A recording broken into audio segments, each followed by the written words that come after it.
$1.87. That was all. And 60 cents of it was in pennies. Pennies saved 1 and 2 at a time by bulldozing the grocer and the vegetable man and the butcher until one's cheeks burned with the silent imputation of parsimony that such close dealing implied. 3 times Della counted it. $1.87. And the next day would be Christmas. There was clearly nothing to do but flop down the shabby little couch and howl. So Della did it, which instigates the moral reflection that life is made up of sobs, sniffles, and smiles, with sniffles predominating. While the mistress of the home is gradually subsiding from the first stage to the second, take a look at the home. A furnished flat at $8 per week. It did not exactly beg a description, but it certainly had that word on the lookout for the mendicancy squad. In the vestibule below was a letterbox into which no letter would go, and an electric button from which no mortal finger could coax a ring. Also appertaining thereunto was a card bearing the name Mr. James Dillingham Young. The Dillingham had been flung to the breeze during a former period of prosperity when its possessor was being paid $30 per week. Now, when the income was shrunk to $20, they were thinking seriously of contracting to a modest and unassuming D. But whenever Mr. James Dillingham Young came home and reached his flat above, he was called Jim, and greatly helped by Mrs. James Dillingham Young, already introduced to you as Della, which is all very good. Della finished her cry and attended to her cheeks with the powder rag. She stood by the window and looked out dully at a grey cat walking a grey fence in a grey backyard. Tomorrow would be Christmas Day, and she had only $1.87 with which to buy Jim a present. She had been saving every penny she could for months, with this result. $20 a week doesn't go far. Expenses had been greater than she had calculated. They always are. Only $1.87 to buy a present for Jim. Her Jim. Many a happy hour she had spent planning for something nice for him, something fine and rare and sterling, something just a little bit near to being worthy of the honour of being owned by Jim. There was a pier glass between the windows of the room. Perhaps you have seen a pier glass in an $8 flat. A very thin and very agile person may, by observing his reflection in a rapid sequence of longitudinal strips, obtain a fairly accurate conception of his looks. Della, being slender, had mastered the art. Suddenly she whirled from the window and stood before the glass. Her eyes were shining brilliantly, but her face has lost its colour within 20 seconds. Rapidly she pulled out a hair and let it fall to its full length. Now, there were 2 possessions of the James Dillingham Youngs in which they both took a mighty pride. One was Jim's gold watch, that had been his father's and his grandfather's. The other was Della's hair. Had the Queen of Sheba lived in the flat across the airshaft, Della would have let her hair hang out the window some day to dry, just to depreciate Her Majesty's jewel and gifts. Had King Solomon been the janitor, with all his treasures piled up in the basement, Jim would have pulled out his watch every time he passed, just to see him pluck at his beard from envy. So now Della's beautiful hair fell about her, rippling and shining like a cascade of brown waters. It reached below her knee and made itself almost a garment for her. And then she did it up again nervously and quickly. Once she folded for a minute and stood still, while a tear or 2 splashed on the worn red carpet. On went her old brown jacket, on went her old brown hat. With a will of skirts and with the brilliant sparkle still in her eyes, she fluttered out the door and down the stairs to the street. Where she stopped, the sign read, "Saffrony hair goods of all kinds." 1 flight up Della ran and collected herself, panting. Madame, large, too wide, hardly looked the saffrony. "Will you buy my hair?" asked Della.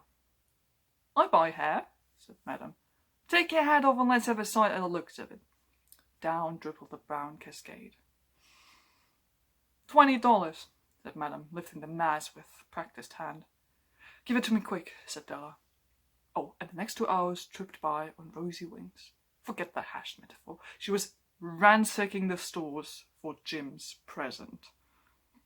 She found it at last. It surely had been made for Jim and no one else. There was no other like it in any of the stores, and she had turned all of them inside out.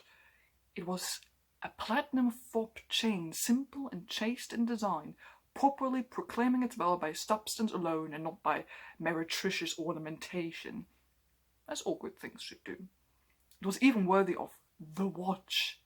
As soon as she saw it, she knew that it must be Jim's. It was like him. Quietness and value. The description applied to both. $21 they took from her for it, and she hurried home with the 87 cents. With that chain on his watch, Jim might be properly anxious about the time in any company. Grand as the watch was, he sometimes looked at it on the sly on account of the old leather strap that he used in place of a chain. When Della reached home, her intoxication gave way a little to prudence and reason. She got out her curling irons and lighted the gas and went to work repairing the ravages made by generosity added to love, which is always a tremendous task, dear friends, a mammoth task. Within 40 minutes her head was covered with tiny, close-lying curls that made her look wonderfully like a truant schoolboy. She looked at her reflection in the mirror long, carefully, and critically. If Jim doesn't kill me, she said to herself, before he takes a second look at me, he'll say I look like a Coney Island chorus girl. But what could I do?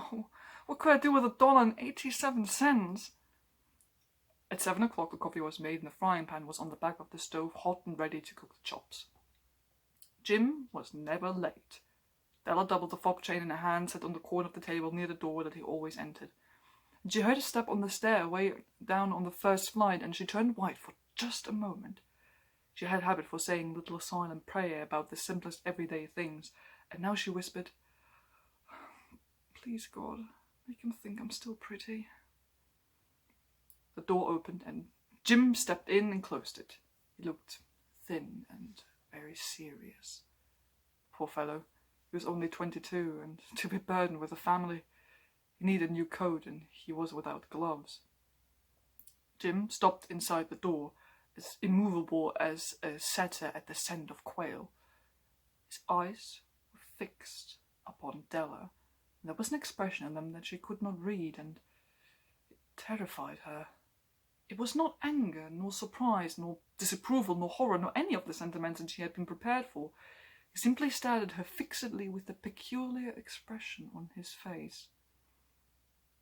Della wriggled off the table and went for him.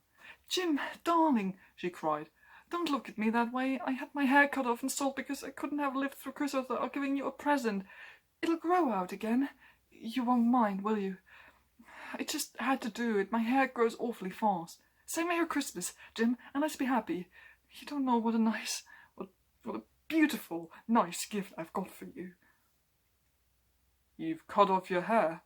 asked Jim laboriously, as if he had not arrived at that patent fact yet, and even after the hardest mental labour. "Cut it off and sold it," said Della. "Don't you like me just as well anyhow? I'm me without my hair, ain't I?" Jim looked about the room curiously. "You say your hair is gone," he said with an air almost of idiocy. "You needn't look for it," said Della. "It's sold, I tell you. Sold and gone too. It's Christmas Eve, boy. Be good to me, for it went for you. Maybe the hairs of my head were numbered," she went on with sudden serious sweetness, "but nobody could ever count my love for you. Shall I put the chops on, Jim?" Out of his trance, Jim seemed quickly to wake. He enfolded his Della. For 10 seconds, let us regard with discreet scrutiny some inconsequential object in the other direction. $8 a week, or $1 million a year. What is the difference? A mathematician or a wit would give you the wrong answer. The Magi brought valuable gifts, but that was not among them. This dark assertion will be illuminated later on. Jim drew a package from his overcoat pocket and threw it upon the table. "Don't make any mistake, though," he said, "about me. I don't think there's anything in the way of a haircut or a shave or shampoo that could make me like my girl any less. But if you unwrap the package, you may see why you had me going a while at first." white fingers and nimble toward the string paper, and then an ecstatic scream of joy, and then, alas, a quick feminine change to hysterical tears and wails, necessitating the immediate employment of all the comforting powers of the lord of the flat. For there lay the combs, the set of combs, side and back, that Della had worshipped long in the Broadway window. Beautiful combs, pure tortoise shell with jewelled rims, just the shade to wear in the beautiful vanished hair. They were expensive combs, she knew, and her heart had simply craved and yearned over them without the least hope of possession. And now they were hers, for the tresses that should have adorned the coveted adornments were gone. But she hugged them to her bosom, and at length she was able to look up with dim eyes and a smile and say, "My hair grows so fast, Jim." And then Della leaped up like a little singed cat and cried, "Oh, oh." Jim had not yet seen his beautiful present. She held it out to him eagerly up on her open palm. The dull, precious metal seemed to flash with a reflection of her bright and ardent spirit. "Isn't it a dandy, Jim? I hounded all over town to find it. You have to look at the time 100 times a day now. Give me your watch. I want to see how it looks on it." Instead of obeying, Jim tumbled down on the couch and put his hands under the back of his head and smiled. "Dell," said he, "let's put our Christmas present away and keep them a while. They're too nice to just use it as presents. I sold the watch to get the money to buy your combs. And now suppose you put the jobs on. The Magi, as you know, were wise men, wonderfully wise men, who brought gifts to the babe in the manger. They invented the art of giving Christmas presents. Being wise, the gifts were no doubt wise ones, possibly bearing the privilege of exchange in case of duplication.